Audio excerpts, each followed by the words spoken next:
Hello everyone, स्वागत है आप सभी का हमारे यूट्यूब चैनल के ऊपर। आज हम DSSB नेचुरल साइंस के एग्जाम के लिए प्रीवियस ईयर का पेपर करेंगे और जो ये पेपर करेंगे वो हम 2018 में पूछा गया था।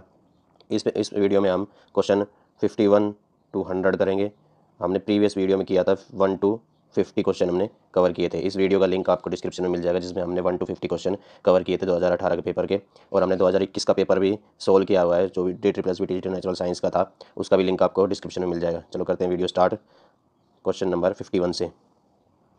Water drops fall from the nozzle of a shower 5 meters high onto the floor. The drops are released at regular intervals of time such that the first drop reaches the ground when sixth drop is released from the nozzle. Taking it g is equal to 10 meter per second square. What is the height of the fourth drop from the ground? यानी हमें ये कह रहा है कि एक water drop जो है फॉल करती है नोजल से, जो शावर होता है वहाँ से फॉल करती है। शावर की हाइट दे रखी है 5 मीटर। 5 मीटर के ऊपर एक शावर लगा हुआ है, यहाँ से बूंदें पड़ती है। ठीक है, तो कह रहा है जो पहली बूंद है वो ग्राउंड के ऊपर पहुंच जाती है, तब वहाँ से क्या होता है, छठी बूंद निकलती है। ठीक है, नोजल से। ठीक है, जब पहली बूंद ग्राउंड के ऊपर पहुंच जाती है तब। तो हमें निकालना है कि चौथी बूंद कितने टाइम में कितनी हाइट पे होगी। तो ठीक है, चौथी बूंद की हाइट निकालनी है ग्राउंड से, कि चौथी बूंद कितनी हाइट पे है ग्राउंड से। ठीक है, तो इसके लिए देखो कैसे सोल्व करेंगे। हाइट ऑफ शावर दे रखी है, हाइट ऑफ शावर कितनी है 5 मीटर। ठीक है, उसके बाद हमें टाइम निकालना पड़ेगा कि एक जो पहली ड्रॉप है उसने कितना टाइम लिया ग्राउंड के ऊपर पहुंचने के लिए। ठीक है, उसके लिए हम इक्वेशन ऑफ मोशन का यूज़ करेंगे, S is equal to u t plus half g t square. ठीक है, इस इक्वेशन का यूज़ करेंगे।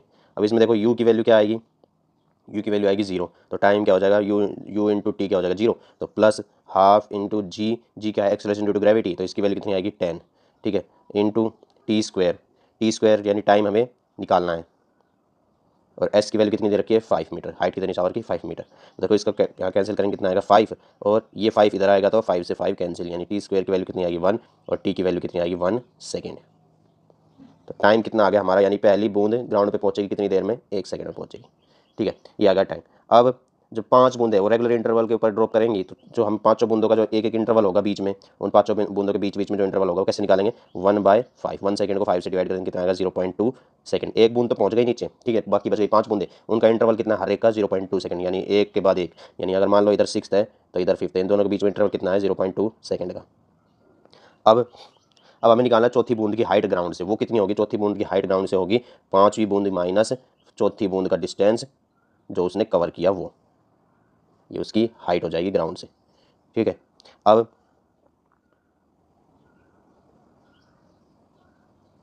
इसमें इक्वेशन कौन सी यूज करेंगे। अब देखो सबसे पहले तो टाइम देखेंगे, चौथी बूंद के इंटरवल का टाइम कितना होगा 0.2 प्लस 0.2 कितना आएगा 0.4 सेकेंड। ये इंटरवल का टाइम हो गया चौथी बूंद के लिए। ठीक है, तो अब उसका डिस्टेंस कैसे निकालेंगे, S U t plus half g T का स्क्वेयर। एस डिस्टेंस हमें निकालना है। ठीक है, तो कितना आएगा, ये यू की वैल्यू 0 प्लस हाफ जी की वैल्यू 10 इंटू 0.4 का स्क्वेयर। ठीक है, अब इसको सोल्व करेंगे तो क्या आएगी, एस की वैल्यू आएगी 4.2 मीटर। अब हमें उसकी हाइट निकालनी है ग्राउंड से, तो मैंने बताया था 5 माइनस जो फिफ्थ ड्रॉप है उसमें से माइनस क्या करेंगे हम, जो उसका डिस्टेंस आया जो उसने कवर किया फोर्थ ड्रॉप का, वो कितना आया 4.2। तो कितना आएगा 5 माइनस 4.2 और कितना आएगा ये, सॉरी 0.8, ये कितना आएगा 0.8 आएगा ये। इसको माइनस करेंगे तो कितना आएगा 4.2 मीटर। तो इसका आंसर कितना आ जाएगा, second option 4.2 metre. Next, a boy stands 83 meter in front of a high wall and then blows whistle. Calculate the time interval when he hears an echo. Speed of sound is 332 meter per second. अब देखो मान लो इधर एक boy खड़ा है, यहाँ एक wall है, कह रहा है इन दोनों के बीच का डिस्टेंस कितना है, वो है 83 मीटर। ठीक है, अब कह रहा है इको का मतलब होता है यहाँ से साउंड गई और टकरा के वापस इसको सुनाई देगी। ठीक है, वो क्या होता है इको, रिफ्लेक्शन ऑफ साउंड को बोलते हैं इको। तो देखो इसको यहाँ से साउंड गई, कितना डिस्टेंस ट्रैवल किया साउंड ने 83, फिर वापस आई दोबारा कितना ट्रैवल करेगी 83, तो टोटल डिस्टेंस कितना हो जाएगा 83 इंटू 2, ये हो गया टोटल डिस्टेंस। हमें निकालना क्या है टाइम। टाइम का फॉर्मूला क्या होता है, टाइम होता है डिस्टेंस अपॉन स्पीड। ठीक है, अब डिस्टेंस कितना होगा, टोटल डिस्टेंस टाइम का formula distance upon speed, total distance हो गया 2 इंटू 83 और डिवाइड बाई स्पीड कितनी दे रखी क्वेश्चन में 332। इसको कैंसिल करेंगे तो कितना आएगा हमारे पास 0.5 सेकेंड। ये कौन सा ऑप्शन है, ऑप्शन 2 इसका राइट आंसर हो जाएगा। Next question 53, a sphere of mass 2 kg strikes another sphere of mass 3 kg at rest with a velocity of 5 metre per second. If they move together after collision what is their common velocity. अब इसमें देखो कौन सा use करेंगे हम, इसमें formula use करेंगे law of conservation of momentum. वो फॉर्मूला क्या होता है m1 u1 plus m2 u2 is equal to m1 v1 plus m2 v2। ये होता है कंजर्वेशन ऑफ मोमेंटम का फॉर्मूला। m क्या होता है मास और u क्या होता है इनिशियल वेलोसिटी, v क्या होती है फाइनल वेलोसिटी। अब हमसे क्या कह रहा है क्वेश्चन में कि दो स्फीयर हैं, ठीक है, उनका मास दे रखा है, एक का 2 kg एक का 3 kg, ठीक है। अब पहला स्फीयर दूसरे से जाके टकरा रहा है, दूसरा क्या है रेस्ट के ऊपर है, ठीक है। उसकी वेलोसिटी पहले वाले कितनी है 5 मीटर पर सेकंड। कह रहा है स्ट्राइक करने के बाद दोनों एक साथ यानी कि चिपक जाते हैं, एक दूसरे से मूव करते हैं और हमें उनकी कॉमन वेलोसिटी निकालनी, कितनी वेलोसिटी से वो मूव कर रहे हैं। तो अब इसमें लॉ ऑफ कंजर्वेशन मोमेंटम का फॉर्मूला लगाएंगे, ठीक है। तो m1 u1 plus m2 u2 is equal to m1, तो देखो मास तो कॉमन हो जाएगा तो m ले लेंगे टोटल, और उनकी वेलोसिटी क्या होगी, मास क्या होगा उनका, मास तो हो जाएगा m1 प्लस m2 और वेलोसिटी कॉमन हो जाएगी v, कैपिटल V, ठीक है। अब वैल्यू पुट करते हैं इसके अंदर। और देखो पहला मास कितना है, पहले का मास दे रखा है कितना 2 kg, उसकी velocity 5 metre per second, plus दूसरे का मास 3 kg, उसकी वेलोसिटी रेस्ट पे है वो तो 0, इज इक्वल टू कितना आएगा, दोनों का मास ऐड करेंगे तो 3 और 2 5 इंटू उनकी कॉमन वेलोसिटी v। यहाँ से कितना है 5 टू से 10 और ये 0 और ये आ गया 5v, और v की वैल्यू कितनी आ गई 10/5, कैंसिल करेंगे 2 मीटर पर सेकेंड। तो इसका राइट आंसर क्या आ जाएगा 53 का option 4 2 metre per second. Next question 54, displacement time graph of a moving body is shown in figure, how much force is acting on the body. अब देखो इसमें graph नहीं है हमारे पास, जो हमसे ग्राफ दे रखा है वो इसमें ये है, ठीक है। डिस्प्लेसमेंट टाइम ग्राफ, इधर डी है इधर टी है, तो ये क्या होता है ऑब्जेक्ट एट रेस्ट का। तो जब वेलोसिटी चेंज नहीं हो रही तो एक्सेलरेशन क्या होगा 0, फोर्स का फॉर्मूला होता है m इंटू ए, जब एक्सेलरेशन 0 तो फोर्स क्या आएगा 0, तो इसका राइट आंसर आएगा option 2 0। The velocity time graph of for a car moving in straight line is shown below the total distance covered by the body is. देखो इसमें भी हमारे पास ग्राफ नहीं है, तो नेक्स्ट क्वेश्चन देखते हैं 56, identify the shop less shop among the following. इसका राइट आंसर आएगा option 4 laundry shop. Next question 57, water is mostly treated with chlorine. Chlorine को क्यों ट्रीट किया जाता है, वाटर यानी पानी के अंदर क्लोरीन क्यों डाली जाती है, to kill harmful microorganism, to decrease BOD, to decrease COD, to increase DO. तो इसका राइट आंसर आएगा option 1 to kill harmful microorganism. A ball is thrown vertically up with a velocity 20 metre per second, at what height will its kinetic energy be half its original value। देखो इसमें कह रहा है कि एक ball को फेंका हमने ऊपर की तरफ, उसकी वेलोसिटी कितनी वेलोसिटी के साथ 20 मीटर पर सेकंड वेलोसिटी के साथ। अब वो हाइट पूछ रहा है जब उसकी काइनेटिक एनर्जी क्या हो जाएगी अपनी ओरिजिनल वैल्यू के आधी हो जाएगी, वो हाइट निकालनी है हमें, ठीक है। तो अब सबसे पहले हमें उसकी वेलोसिटी निकालनी पड़ेगी, जो फाइनल वेलोसिटी है ना बॉल की वो निकालनी पड़ेगी। इनिशियल है हमारे पास कितनी 20 मीटर पर सेकंड, तो अब इसको कैलकुलेट करते हैं। देखो कैसे कैलकुलेट करेंगे, कह रहा है जो काइनेटिक एनर्जी है वो हाफ हो जाएगी, तो ये ओरिजिनल काइनेटिक एनर्जी और हाफ हो जाएगी तो इधर 4 आएगा mv स्क्वायर, ठीक है यही है। अब ये ओरिजिनल है तो half mv square is equal to 1/4 mass into velocity कितनी है उसकी 20 का स्क्वायर कितना हो जाएगा 400। अब देखो इधर क्या होगा, मास से मास कैंसिल हो जाएगा और ये 2 इधर आएगा ऊपर मल्टीप्लाई में, तो 1/2 इधर कितना है 400, और 400 को काटेंगे 2 से कितना बचेगा 200। अब v स्क्वायर की वैल्यू कितनी आ गई 200 का अंडर रूट करेंगे कितना आएगा, ये आएगा 10√2 मीटर पर सेकंड। अब उसकी फाइनल वेलोसिटी कितनी आ गई, v की वैल्यू आ गई 10√2 मीटर पर सेकंड। अब हमें निकालनी है हाइट, तो हाइट निकालने के लिए कौन सा फॉर्मूला यूज़ करेंगे, हमें u का भी पता है v का भी पता है, s की वैल्यू निकालनी है, g का पता है, ठीक है। तो क्या आएगा v square minus u square is equal to 2gs, इस वाले फॉर्मूला का यूज़ करेंगे। अब देखो बॉल कहाँ जा रही है वर्टिकली अपवर्ड फेंका हमने बॉल को, तो g की वैल्यू क्या लेंगे नेगेटिव लेंगे। जब भी कोई ऑब्जेक्ट अर्थ से दूर जाएगा तो g की वैल्यू नेगेटिव लेनी, अर्थ की तरफ आएगा तो g की वैल्यू पॉजिटिव लेनी है, ठीक है। अब इसमें वैल्यू पुट करेंगे, v की वैल्यू अभी हमने निकाली 10√2 का होल स्क्वायर माइनस u की वैल्यू कितनी है 20 उसका whole square is equal to 2 into minus 10 और s की वैल्यू हमें निकालनी है। अब कैलकुलेट करेंगे तो इधर कितना आएगा 100 और ये 200 माइनस इधर 400, इधर माइनस का 20s, इधर आएगा माइनस का 200, इधर माइनस का 20s, माइनस से माइनस कैंसिल, और ये इधर नीचे आएगा डिवाइड में, इधर मल्टीप्लाई में है तो 0 से 0 कैंसिल, 2 से कैंसिल 10, तो s की वैल्यू कितनी आ गई 10 मीटर। कौन सा ऑप्शन है ये, option 3 10 metre. Next question 59, a solid weights 50 gf in air and 44 gf in liquid of relative density 0.90 when completed immersed, find the density of the solid। अब हमें सॉलिड की डेंसिटी निकालनी है, उसका वेट दे रखा है 50 gf तो एयर में, 44 जब उसको डबोते हैं पानी में तब, उसकी रिलेटिव डेंसिटी दे रखी है 0.90, हमें उसकी डेंसिटी बतानी सॉलिड की कितनी है, ठीक है। रिलेटिव डेंसिटी का फॉर्मूला क्या होता है, रिलेटिव डेंसिटी का फॉर्मूला आता है किसी भी सब्सटेंस की density divide by density of water. अब जब कैसे सोल्व करेंगे इसको, पहले तो हम निकालेंगे कि उसका वेट कितना है। देखो उसका जो वेट होगा वो कितना होगा, लॉस ऑफ वेट कितना होगा 50 gf माइनस 44 gf, यानी 6 gf उसका वेट जो है लॉस हुआ है सॉलिड का, ठीक है। ये एयर में था ये वाटर में था।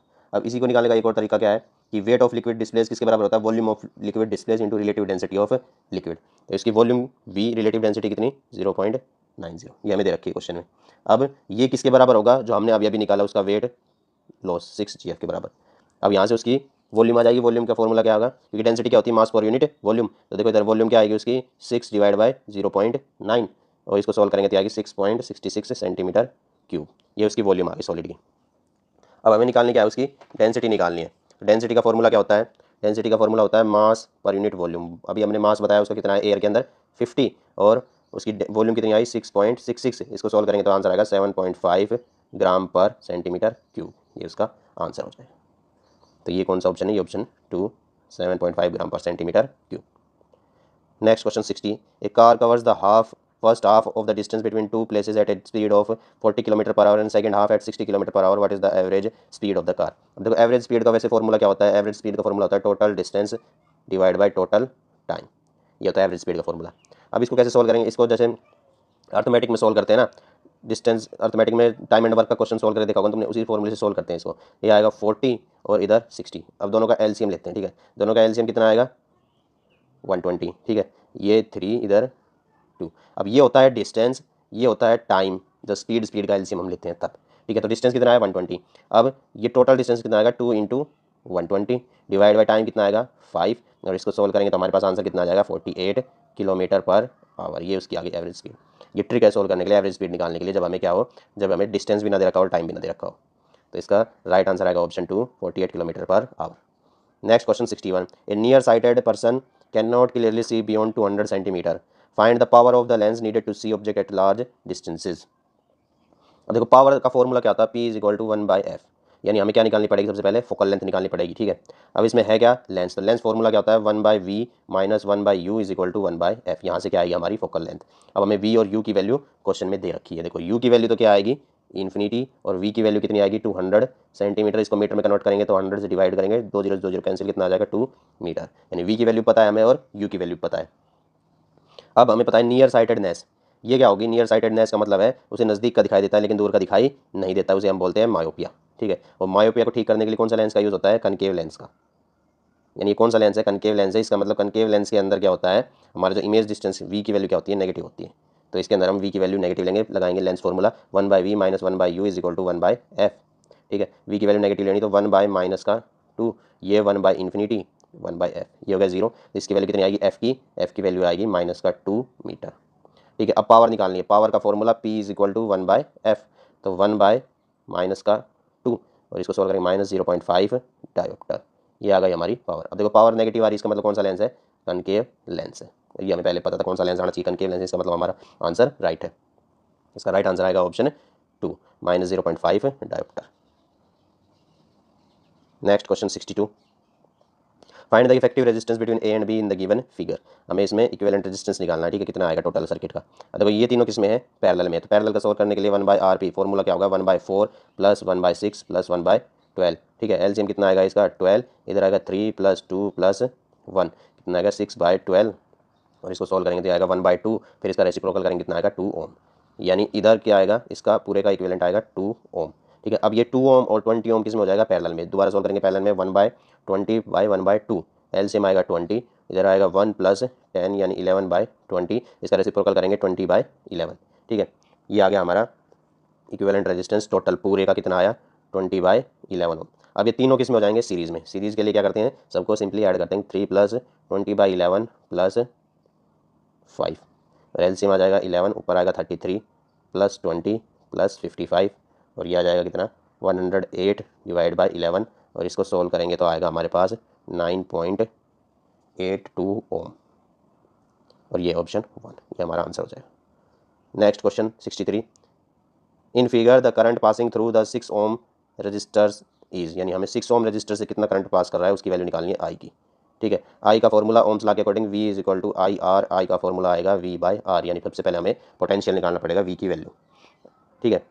V की वैल्यू, V का formula V is equal to I R, यानी इफेक्टिव रेजिस्टेंस निकालना पड़ेगा पहले, दोनों किस में है पैरेलल में है, तो सोल्व करेंगे 1/6 प्लस 1/4, कितना आएगा एलसीएम, ये आएगा एलसीएम आएगा 12, इधर आएगा 2 प्लस 3, कितना आएगा 5/12, ठीक है, और इसका रेसिप्रोकल करेंगे 12/5, 5 और ये कितना आएगा 2.4 ओम, यानी इक्विवेलेंट रेजिस्टेंस कितना आएगा सर्किट का 2.4 ओम। और यानी वी की value V is equal to I R formula, ठीक है। आई की वैल्यू दे रखी कितनी 1.2, ये पूरे सर्किट की दे रखी है, हमें खाली 6 ओम रजिस्टर के थ्रू कितना करंट पास कर रहा है वो बताना है, ठीक है। 1.2 इंटू 2.4 हम पूरे सर्किट का पोटेंशियल निकाल रहे हैं, कितना आएगा तो ये कितना आएगा इसकी मल्टीप्लाई 288 वोल्ट। वी की वैल्यू आ गई, अब आई निकालना है, तो आई क्या आएगा I is equal to V by R, तो इसका 6 ओम के अकॉर्डिंग तो वी की वैल्यू कितनी आई 2.88 डिवाइड बाय आर की वैल्यू 6, यानी कितना आएगा ये आएगा 0.48 एम्पियर करंट। तो ये कौन सा option, option 1 0.48 ampere. Next question 64, which of the following refer to a spherical mirror depends on whether the rays are paraxial और नॉट। इसका राइट आंसर आएगा option 2 focus. Next question 65, a convex lens is made of a material having refractive index 1.2, both the surface of the lens are convex, it is dipped into water, it will behave like, यानी ये किसकी तरह behave करेगा हमें बताना है। इसका right answer आएगा 65 का ऑप्शन 3 ए डाइवर्जेंट लेंस। और डाइवर्जेंट लेंस कौन सा होता है, डाइवर्जेंट लेंस होता है कनकेव लेंस, और कन्वर्जिंग लेंस कौन सा होता है convex lens. Next question 66, a point object is placed at distance of 15 centimetre on the principal axis of a convex lens of focal length 12 centimetre, on the other side of the lens a convex mirror is placed eight A distance of 20 centimetre from the lens such that the image formed by the combination coincided with the object itself, the focal length of the convex mirror is, यानी हमें convex mirror की focal length बतानी है। Question में कह रहा है convex lens दे रखा है, ठीक है, और दूसरी तरफ क्या है कन्वेक्स मिरर है, यानी ऐसे है कुछ डायग्राम, ठीक है। हमें इसका क्या बताना है, इसकी फोकल लेंथ बतानी है कन्वेक्स मिरर की, हमें कनकेव लेंस से निकालना है सारा इसका, ठीक है। अब देखो क्या क्या दे रखा है हमें फॉर्मूले में, हमें फोकल लेंथ दे रखी है किसकी कन्वेक्स लेंस की 12 सेंटीमीटर, ठीक है। ऑब्जेक्ट डिस्टेंस दे रखा है, यू की वैल्यू दे रखी है कितनी 15 सेंटीमीटर। यहाँ से हम इमेज डिस्टेंस निकाल लेंगे वी की वैल्यू लेंस फॉर्मूले से, देखो लेंस फॉर्मूला लगाएंगे वी की वैल्यू निकालेंगे 1/v minus 1/u is equal to 1/f, ये है हमारे पास लेंस फॉर्मूला, इसमें वैल्यू पुट करते हैं। वी की वैल्यू कितनी है, वी की वैल्यू हमें निकालनी है माइनस ऑब्जेक्ट डिस्टेंस लेंस होता है मिरर कितना लेना है नेगेटिव में तो -15, और फोकल लेंथ इसकी कितनी होती है 12, कन्वेक्स लेंस की फोकल लेंथ पॉजिटिव होती है इसलिए हम पॉजिटिव ले रहे हैं, ठीक है। इसको सोल्व करेंगे, इधर आएगा क्या आ जाएगा, इधर माइनस माइनस प्लस, इधर आएगा दोबारा माइनस, तो माइनस का 15, एलसीएम आएगा इसका 60, और इधर आएगा कितना 5, इधर -4, ये 1/60, और इसको सोल्व करेंगे तो कितना आएगा, वी की वैल्यू हमारे पास कितनी आएगी 60 सेंटीमीटर, वी की वैल्यू आ गई 60 सेंटीमीटर। अब हमें निकालना क्या है, हमें निकालनी है फोकल लेंथ, ठीक है। अब जो रेडियस ऑफ कर्वेचर है, ठीक है, जो रेडियस ऑफ कर्वेचर है वो होती है v माइनस डी, यानी दोनों के बीच का डिस्टेंस जो हमें दे रखा है 20 सेंटीमीटर, और v यानी इमेज जहाँ फॉर्म कर रही है, ठीक है। तो अब इसका फॉर्मूला कैसे निकालेंगे, रेडियस ऑफ कर्वेचर कितनी आएगी, इमेज जहाँ फॉर्म कर रही है 60 माइनस दोनों के बीच का डिस्टेंस 20, ये कितना आएगा 40 सेंटीमीटर, यानी रेडियस ऑफ कर्वेचर कितनी आ गई, ये कन्वेक्स मिरर की है, रेडियस ऑफ कर्वेचर कितनी 40 सेंटीमीटर। अब रेडियस ऑफ कर्वेचर आ गई तो फोकल लेंथ और रेडियस ऑफ कर्वेचर के बीच में एक रिलेशन होती है क्या, r is equal to 2f, ठीक है, और f क्या हो जाएगा r/2, यानी रेडियस ऑफ कर्वेचर कितनी है 40 डिवाइड बाई 2 कितना आएगा 20 सेंटीमीटर, इसकी फोकल लेंथ कितनी आएगी 20 सेंटीमीटर, ये कौन सा है, ये option 4 20। Next question 67, a U shaped wire is placed before a concave mirror having radius of curvature 20 centimetre as shown in figure, find the total length of the image. देखो U shaped wire का मतलब है ऐसे, ठीक है, तो ये आपको क्या करना है खुद से ट्राई करना है एक बार, अगर नहीं होगा तो कमेंट सेक्शन में बताना, मैं इसको फिर सोल्व करवाऊंगा क्वेश्चन नंबर 67 को। Next question 68, A positively charge particle projected towards east is deflected towards north bye a magnetic field, the field में बी, यानी हमें मैग्नेटिक फील्ड की डायरेक्शन बतानी क्या होगी, upward towards waste, downward towards south. तो इसमें हम देखो कौन सा लगाएंगे, फ्लेमिंग लेफ्ट हैंड रूल लगाएंगे, ठीक है। इसमें कौन सा लगाएंगे, फ्लेमिंग लेफ्ट हैंड रूल। इसमें क्या होता है FBI, याद करने का तरीका फ्लेमिंग लेफ्ट हैंड रूल को, यानी थंब बताएगा किसकी फोर्स की डायरेक्शन, फिर उसके बाद फर्स्ट फिंगर बताएगी किसकी मैग्नेटिक फील्ड की डायरेक्शन, फिर सेकंड फिंगर यानी मिडिल फिंगर बताएगी किसकी डायरेक्शन, करंट की डायरेक्शन, ठीक है। तो FBI से इसको हमें याद रखना है। तो फ्लेमिंग लेफ्ट हैंड रूल इसमें लगाएंगे तो इसका आंसर क्या आएगा, इसका आंसर आएगा 68 का option 3 downward.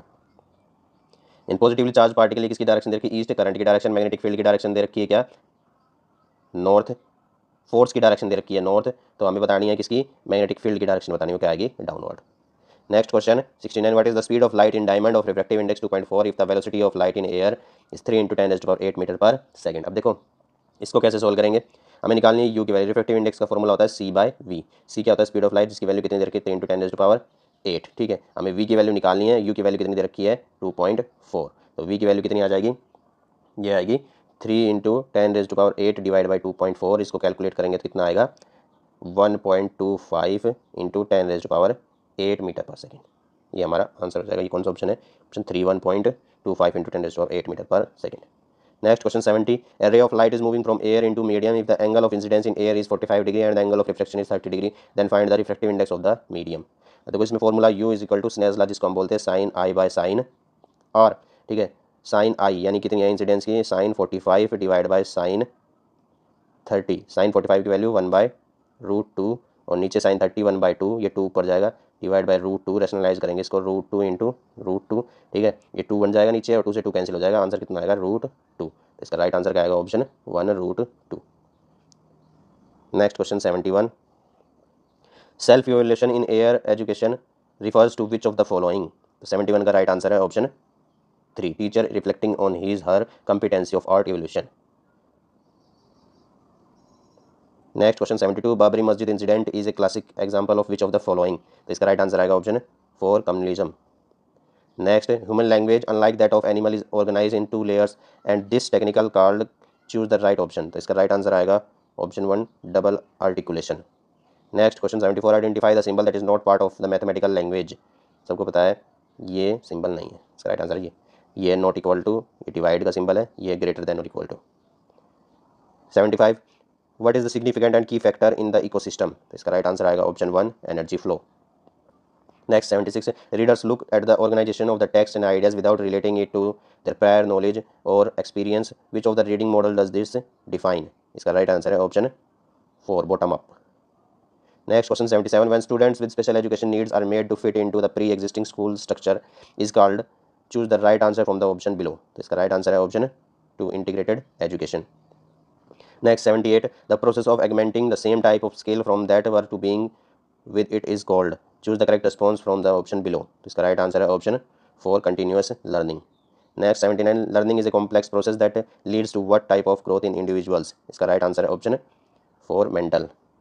Next 80. Teacher prepares for the lesson with variety of resources but with no particular learner in mind. Which of the following classroom does this describe? इसका राइट आंसर है option 1, common classroom. Next 81. Which of the following gland has highest regeneration capacity? यानी एक बार खराब होने के पर, यानी अगर 90% भी खराब हो जाए तो ठीक होने की कैपेसिटी कौन से ग्लैंड की है? तो इसका राइट आंसर है liver, option B. Next 82. Water drops on the surface of plant leaves are formed as a result of which of this process? तो इसका राइट आंसर है option 2, guttation. Next, somatostatin is a hormone released by which of the following? इसका right answer आएगा option 4, delta cell of islet of Langerhans of pancreas. Next 84. Cristae are the folds of inner membrane present in which of the following cell organelle? इसका right answer option 2, mitochondria. Next 85. Which of the following device is used to study the electrical activity of human brain? तो इसका right answer आएगा option B, EEG। ECG का use होता है heart के लिए और EEG का यूज़ होता है ब्रेन के लिए। इसकी फुल फॉर्म है इलेक्ट्रोएन्सेफलोग्राम, उसकी electrocardiogram. Which of the following are omnivores organism? इसका राइट आंसर आएगा option C, human beings. Next 87. Fertilization in human females occurs in which of the following parts? इसका right answer option D, fallopian tube. Next 88. Which of the following vertebrates are essential urotelic? यूरोटिलिक का मतलब है uric acid से, ठीक है, और ये सबको पता है। इसका राइट आंसर क्या है? ह्यूमन बींग्स यानी mammals. Next, which of the following is known as the middle vein of the body? इसका राइट आंसर है option 1, lymph. Next, glucocorticoid are secreted by which of the following? तो इसका right answer option 1, adrenal cortex. Next question 91. CH3 CH2 CH2Cl plus alcohol KOH give CH3 CH CH2 plus KCl plus H2O। हमें बताना कौन सी type of reaction है ये? तो इसका right answer आएगा option 2, nucleophilic substitution and elimination. Next 92. Shape and type of hybridization found in methylium ion are? इसका right answer है option 2, trigonal planar and sp2। Micelles in aqueous solution about critical micelles concentration are formed by? यानी micelles किससे बनते हैं? तो इसका right answer है option 2, C17H35CONA। Next question 94. A crystalline hydrated salt on heating gives a residue 44.1% of its mass. The formula of that salt is? इसका right answer है option 2, Na2SO4.10H2O। Next, phenolphthalein is not a suitable indicator for the titration between dash and dash। इसका right answer है option 4, D, यानी oxalic acid acidified not KMNO4। देखो phenolphthalein कैसे indicate करता है? Base, अगर बेस है तो फिनोफ्थलीन हो जाता है पिंक, और अगर एसिड है तो colourless. Next 96. Identify the pair of electro elastomers among the following. इसका राइट आंसर है ऑप्शन 4 बूना एस और Buna S. 97 an object is 10.64 kilometer below the sea level. A research team sends down a sonar signal to confirm it this depth. After how long can it accept to get the echo? Take speed of sound in। अब देखो ये भी eco का ही question है, ठीक है। Eco का मतलब साउंड गई और फिर वापस आई, यानी डिस्टेंस कितना लेना है, 2d लेना है, ठीक है। इसमें पूछा क्या है, टाइम पूछा है, हाउ लॉन्ग। तो टाइम का formula distance divide by speed. Distance कितना लेना है, 2d divide by s। Distance कितना दे रखा है क्वेश्चन में, क्वेश्चन में डिस्टेंस दे रखा है 10.64 किलोमीटर में देखा है। इसको पहले मीटर में कन्वर्ट करेंगे तो मीटर में कितना आएगा, ये पॉइंट हटाएंगे तो 100 और इंटू 1000 से मल्टीप्लाई, ठीक है। तो ये कितना हो जाएगा, 20 से 20 कैंसिल, 10640 मीटर में आ जाएगा अभी। अब इसको मल्टीप्लाई करनी किससे, 2 से, तो टाइम कितना आएगा 2 इंटू 106 और स्पीड दे रखी है इतनी, तो इसको सोल्व करेंगे तो आंसर आएगा 14 सेकेंड। ये option C 14 second. Next question 98, a car takes 20 seconds to stop after the application of the brakes. The distance it travels during this interval if brakes produced a retardation of 0.6 metre per second is। अब देखो हमें निकालना है distance कितना travel किया उस car ने break लगाने के बाद, ठीक है। यही पूछा गया। इसमें टाइम भी दे रखा है 20 सेकंड और एक्सेलरेशन की वैल्यू दे रखी है 0.6 है। रिटार्डेशन का मतलब है नेगेटिव एक्सेलरेशन, ठीक है। अब ए की वैल्यू दे रखी है, टी की वैल्यू दे रखी है और उसकी फाइनल वेलोसिटी हमें पता कितनी हो जाएगी, 0 हो जाएगी। तो डिस्टेंस निकालने के हमें लिए उसके कौन सी इक्वेशन यूज़ करेंगे, S is equal to u t plus half a t square. अब देखो इसमें यू इनिशियल वेलोसिटी नहीं पता ना, तो ये निकालनी पड़ेगी पहले। तो इसे निकालने के लिए फॉर्मुला यूज़ करेंगे V is equal to u plus a t. V की वैल्यू दे रखी पता है हमें, ब्रेक लगाने के बाद उसकी फाइनल वेलोसिटी 0 हो जाएगी। तो यू अब ये माइनस 0.6 रिटार्डेशन है ना, तो माइनस 0.6 एक्सेलरेशन लेंगे। टाइम कितना दे रखा है 20। तो इसको सोल्व करेंगे तो u की वैल्यू कितनी आएगी 12 मीटर पर सेकेंड। अब u की वैल्यू आ गई, इसी इक्वेशन पुट करेंगे इसको, s is equal to u t plus half a t square, ठीक है। u की वैल्यू कितनी है 12, टाइम कितना है 20 प्लस हाफ माइनस का 0.6 इंटू टाइम कितना है 20 का स्क्वेयर, ठीक है। इसको सोल्व करेंगे तो आएगा ये 240 माइनस 120 और इसको सोल्व करेंगे तो s की वैल्यू हमारे पास आएगी 120 मीटर। ये कौन सा ऑप्शन है, ये option B 120 metre. Next question 99, a piece of brass alloy of copper and zinc weight 12.9 gram in air when completely immersed in water weighs 11.3 gram. What is the mass of copper contained in the alloy? Specific gravity of copper and zinc are 8.9 and 7.1 respectively। अब देखो इसमें हमें निकालना है किसका, copper का मास निकालना है, यानी ब्रास किसका अलॉय होता है, कॉपर जिंक मिला के बनता है ब्रास। तो हमें निकालना है इसके अंदर कि कॉपर का कितना वेट है। तो देखो कॉपर का वेट हम मान लेते हैं एक्स, तो ब्रास का वेट कितना बच गया, अगर कॉपर का वेट x है तो जिंक का वेट कितना बचा, जिंक का बच गया 12.9 माइनस एक्स, क्योंकि टोटल वेट कितना है दोनों का 12.9। हमने मान लिया कॉपर का वेट x, तो जो हमारे जिंक का वेट कितना बचा 12.9 माइनस एक्स, ठीक है। ये हो गया हमारे पास उसका फॉर्मूला। अब देखो सबसे पहले क्या निकालते हैं, इसमें हमें वॉल्यूम निकालनी है जो डिस्प्लेस हुई, ठीक है। मास ऑफ वाटर कितना डिस्प्लेस हुआ, पहले था 12.9, पानी में जाने के बाद उसका वेट कितना है 11.3, तो दोनों को माइनस करेंगे कितना आएगा 12.9 माइनस 11.3, कितनी वैल्यू आई, ये आई 1.6 ग्राम, ठीक है। अब इसकी वॉल्यूम निकालनी है, तो वॉल्यूम किसके बराबर होगी, मास डिवाइड बाय डेंसिटी, ठीक है। मास कितना डिस्प्लेस हुआ 1.6, तो डेंसिटी ऑफ वाटर कितनी होती है 1, तो यानी वॉल्यूम कितनी है 1.6 सेंटीमीटर क्यूब। ये होगी वॉल्यूम ऑफ वाटर डिस्प्लेस। पहले हमने निकाला था मास ऑफ वाटर डिस्प्लेस, कितना पानी डिस्प्लेस हुआ। अब हम निकालते हैं क्या, डेंसिटी ऑफ कॉपर दे रखी है हमें फॉर्मूले में। अब हम निकालते हैं volume of water displace bye copper, ठीक है। तो volume of water displace bye copper कितना होगा, उसका जो मास हमने माना है, मास कितना माना है एक्स डिवाइड बाय उसकी डेंसिटी, डेंसिटी कितनी दे रखी है क्वेश्चन में 8.9। टोटल कितना डिस्प्लेस हुआ है 1.6 डिस्प्लेस हुआ है। खाली कॉपर ने कितना किया इतना, तो खाली अब किसका निकालेंगे हम, जिंक का। तो खाली जिंक कितना करेगा, उसका मास माइनस एक्स जो हमने माना था पहले और उसकी डेंसिटी 7.1, ठीक है। अब टोटल कितना डिस्प्लेस हुआ है water, X divide by 8.9 copper का plus 12.9 minus X divide by 7.1 zinc का, और कितना आंसर आएगा, ये टोटल कितना हुआ है 1.6, ठीक है। इसको सोल्व करेंगे तो यहाँ से x की वैल्यू आएगी 7.614 ग्राम, यानी x किसका मास था, कॉपर का मास था। तो इसका राइट आंसर हो जाएगा ऑप्शन बी 7.6 ग्राम।